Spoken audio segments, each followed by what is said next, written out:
teadlikule tegijale. Üle päeviti käin, üks päev puhkan ja need 3 korda nädalas. Sest minu koormuste juures, selle trenni koormuse juures, ma vana inimesena ei puhka enam niimoodi välja, et ma iga päev jõuaks teha.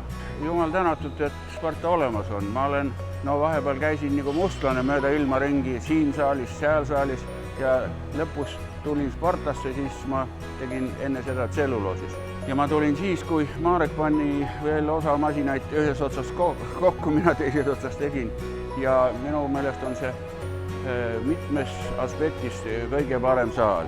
Esiteks asukoht. Ta on taolise teede ristmikult ja igal poolt saab juurde. Teine asi, parkla. Riistvara on väga korralik. Olmetingimused on korralikud.